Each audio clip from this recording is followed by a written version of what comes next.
नमस्कार. मी तुम्हाला मोबाईल सूत्रांनी डेव्हलप केलेली स्मार्ट दानपेटी देवळासाठी कशी वर्क करते ती थोडक्यात सांगतो. ही दानपेटी तुम्ही देऊळ त्याच्या देवळाच्या समोर ठेवू शकता आणि हे सेल्फ किऑस्क कसं वर्क करतं मेट्रोची तिकीटं वगैरे तशी ती वर्क होते. ह्याला लॉक असतं आणि लोकांना व्हॉट्सॲपवरती पेमेंट करताच पावती मिळते. स्टाफसाठी टॅबवरती अशी प्रणाली आहे की ज्याच्यात बाकीचे सुद्धा ऑप्शन्स आहेत, अन्नसेवा संग्रहालय वगैरे.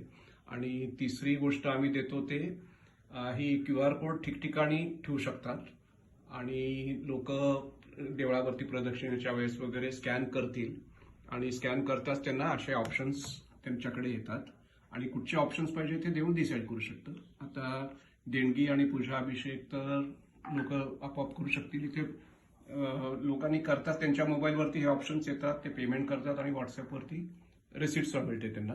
आणि मॅनेजमेंटसाठी डॅशबोर्ड्सवरती असा डॅशबोर्ड दिलेला असतो, त्याच्यात पूजा मॅनेजमेंट असतं, नवीन पूजा ॲड करू शकता किंवा गोत्र नवीन ॲड करू शकता. वेगवेगळ्या प्रकारचे रिपोर्ट्स त्यांना ह्याच्यात भेटतात आणि व्हॉट्सॲपवरती सुद्धा मॅनेजमेंटला रिपोर्ट्स भेटतात. थँक्यू.